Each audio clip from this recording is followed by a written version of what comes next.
As architects and designers, we've all had that feeling.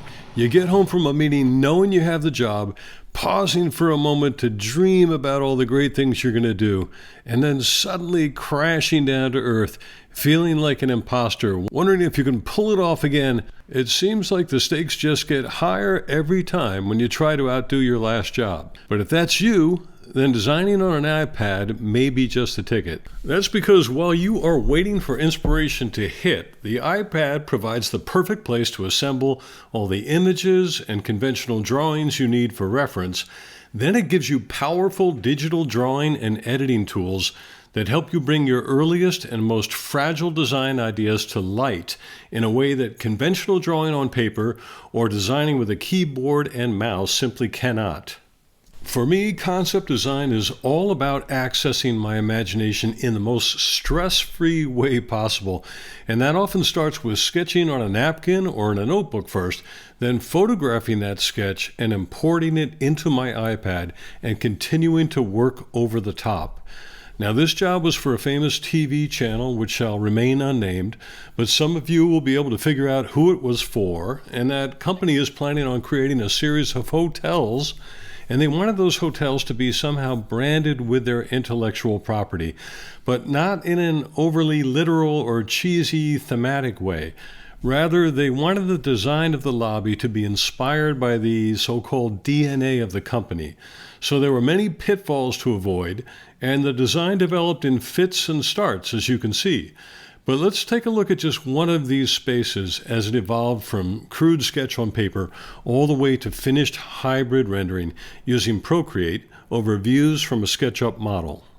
So here's one of these crazy drawings, and I want you to know this is real. This has been approved by the company.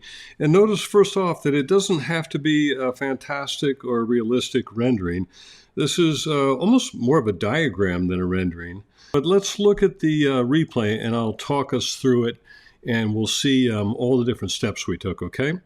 Okay, I just had a cool idea. If you want to get one of these original files for yourself and do your own time-lapse replay, I'm going to put all 4 files up on a link in the description below. I'm going to put it right at the top of the link so you can be sure to find it. And I think it's going to be super instructive for you to be able to play it back yourself. And also, you're going to be able to see the layers themselves and see every move I made to create these 4 renderings. So if that's useful to you, link in the description below, and it's going to be fun to share that with you. So I'll tap here on video, I'll go to the actions menu, and I'll go to time replay. And one of the great features of replay is that you can actually accelerate it or decelerate it or even pause it just by holding your pen down. Obviously the SketchUp model itself comes in first as a layer, and then I usually put a layer of semi-opaque white over that acts as trace, and then I add a third layer and I begin designing. And so you can see here we really didn't know what we were going to do. We were starting with the notion of taking the splat form all the way through the lobby, and that didn't go over great. And then we looked at more of a topographic approach to the ceiling. And then this idea came back in, and this was critical to the client, was that the front door would have this depth and be a splat shape and section and have a limited depth rather than going through the whole lobby. It would just cover the front part. So we started to look at how that would affect the final drawing. And then, of course, you're always putting in scale and what I call placeholder furniture. These are non-specific pieces of furniture that I'm just drawing from experience. I'm drawing them to the proper scale. And you can see we're beginning to develop that stair going down. And then this idea of, again, not using the specifics of the brand except for what I'm not supposed to mention right here. But you can see that these are derived from the sort of playful and flowing nature of the brand, the DNA of the brand. So here I go now.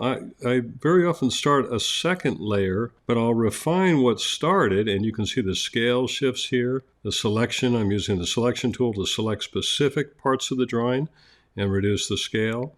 So you're constantly massaging without having to go back to ground zero. And then it came time to present this, so I imported the previous drawing. You can see me manipulating it with the Move and Transform tool, and then moving it into place. So now we're also cribbing this former piece from the splat drawing, and I'm bringing it in, trying to save time. That's the beauty of concept design. You are free to experiment. And then I ended up just realizing that maybe the way to do that is to ghost that form, so I don't interfere with the perception of the lobby beyond it. Now we're putting in the stencils, and these are the stencils that I sell on my website. And there are a bunch of other things as well, bundles for everything for drawing to scale, architect's brushes, templates for furniture, templates for entourage. Everybody loves a sketchbook with little writing in it, and I think that went back to Leonardo da Vinci and all his fantastic drawings of flying machines. So labeling things, wonderful little arrows, really seems to make people happy, and it gives you the talking points right in the meeting. I mean, this changed. The client asked for it to be bigger, so we literally just copied it and separated it and moved it up, so that certainly saved time. And now those placeholder furniture come out because the client had a very specific idea. They're very happy when that happens because it means they're becoming engaged. And so this is one of these sort of topographic benches that you see in very modern, beautiful design. And you can see another modern design, a chair taking shape in the lower right foreground. I'm working in red because it helps me see the difference between what I'm drawing and what's in back. And this is another great asset of digital drawing, is that it would be not so easy to change all these colors when you're just working with pencil. And you're certainly not going to be able to do this kind of rough ideation with a mouse and keyboard. Mouse and keyboard people don't hate me, I'm just saying. So again, score 1 for iPad drawing and the pencil as an interface. And so here we go. Now these are beginning to take shape. You can see that they're very rigid and square at first, but then I just take the eraser and start to round the corners.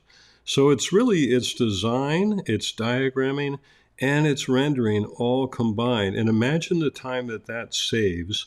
You don't have to explain your design to a third-party renderer, and you're really just doing all of this on your iPad right in your office, or maybe on vacation, or maybe in Starbucks. There are notes that are coming back to me, and these things get more and more specific. I'm not necessarily sharing all the notes.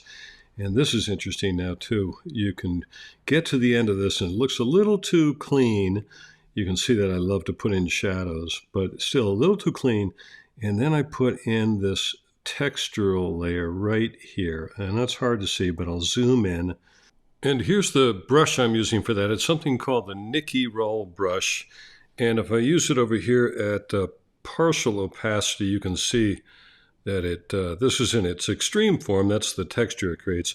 But I have obviously reduced the opacity quite a bit to get this effect here. So you can see that. And it just gives the drawing a little more character than a otherwise flat digital drawing would have. And then some final details come in. There are these famous chandeliers. And when you bring in photos like this in the iPad, as you all know, you can go into the automatic selection mode and just take the background right out, isolate the object, maybe make a few repairs as I'm doing to some of these bulbs and things.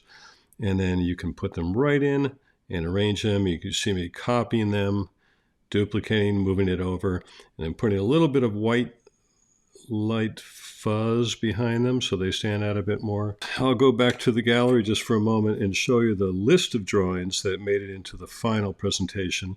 There was a drawing of the lobby looking the other way, and you can see we're using these same chandeliers and using as many collage elements as we can to save time, and using these wonderful stencil people as well.